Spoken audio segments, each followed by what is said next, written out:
മറ്റ് പലരുടെ മുമ്പിലും ഞാൻ സംസാരിക്കുമ്പോൾ ഞാനാണ് വാതോരാതെ സംസാരിക്കുക. പക്ഷേ പ്രഭാകരൻ്റെ അടുത്ത് സംസാരിക്കുമ്പോൾ പ്രഭാകരനെ കൊണ്ട് ഞാൻ സംസാരിപ്പിക്കുകയും ഞാൻ എന്നും ഒരു കേൾവിക്കാരനായിട്ട് ഇരിക്കുകയാണ് പതിവ്. പ്രഭാകരനെ ഒരു ചെറുപ്പക്കാരൻ ഷർട്ട് തയ്ക്കാൻ തുണി ഏൽപ്പിച്ചു. പ്രഭാകരനാകട്ടെ ആ തുണി കൊണ്ട് മറ്റൊരാൾക്ക് ഷർട്ട് തുന്നി നൽകി. പ്രഭാകരന്റെ കഷ്ടകാലത്തിന് അന്ന് വൈകിട്ട് തന്നെ ചെറുപ്പക്കാരൻ തുണി തിരികെ വാങ്ങാൻ വന്നു. തുണി തിരികെ നൽകാൻ കഴിയാത്ത പ്രഭാകരൻ അറ്റ കൈക്ക് ബോധം കെട്ടു വീണു. ഒരഭിനയം. ഓ, തല നല്ല വേദന. പിന്നെ എന്ത് വീഴ്ച ചേട്ടൻ വീണത്? ചേട്ടനപ്പോ ശരിക്കും വീണതല്ലേ? പിന്നല്ലാതെ, നീ കണ്ടേക്കണല്ലേ വീണത്. ശരിക്കും തലകറക്കം വന്നായിരുന്നാ? എവിടുന്ന്? പിന്നെ ശരിക്കും വീണതാന്ന് പറഞ്ഞതോ? ചേടാ, ഇത് വലിയ ശല്യമല്ലോ. എടാ, വീണത് ശരിക്കും വീണത് തന്നെ. ആ തല ഇറങ്ങിയിട്ട് വീണതല്ല, തല കറങ്ങിയിട്ട് വീണതായിട്ട് ഷർട്ട് തയ്ക്കാൻ വന്നവൻ്റെ മുമ്പിൽ അഭിനയിച്ചതാ. ഏതായാലും ചേട്ടന്റെ തലയിറങ്ങി വീഴിലേറ്റു. അയാൾ ഷർട്ടും തുണിയൊന്നും ചോദിക്കാതെ പിന്നെ വരാന്ന് പറഞ്ഞു പോയി.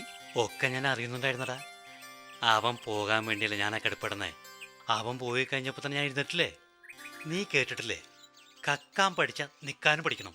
ഓഹോ, അങ്ങനെയാണെങ്കിൽ ഇനി അയാൾ വരുമ്പോ തലയിറങ്ങി വീഴ്ച പ്രതീക്ഷിക്കാല്ലേ? ഏയ്, ഇനി വേറെന്തിനും പരിപാടി നോക്കണം. ചുരുക്കം പറഞ്ഞ അയാൾക്ക് ഇനി തുണി കൊടുക്കില്ലേ?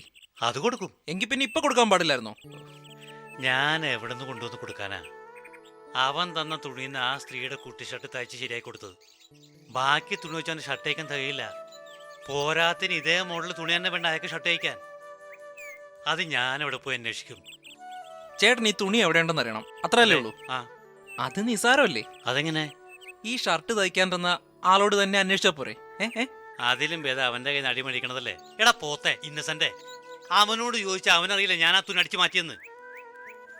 പിന്നെ ഇപ്പൊ എന്ത് ചെയ്യും? എന്ത് ചെയ്യാൻ? ഇതിനൊരു പരിഹാരം കാണുന്നവർ ഈ ബോധം കെട്ടലും നുണ പറച്ചിലൊക്കെ ആയിട്ട് അങ്ങനെ പോകും.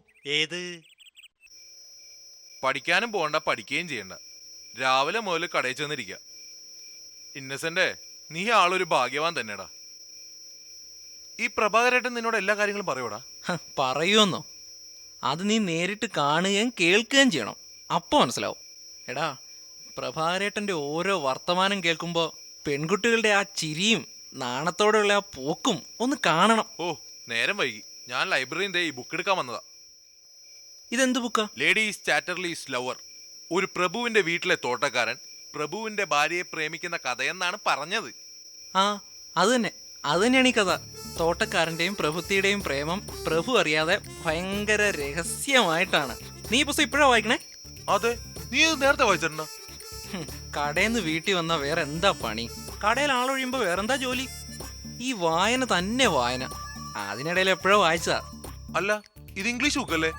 അപ്പോ ആ, ഇത് ഇംഗ്ലീഷ് ബുക്കാ. നീ മലയാളം എഴുതിയോ? ആ, നീ വേഗം ചെല്ല്, വീട്ടിലന്വേഷിക്കും.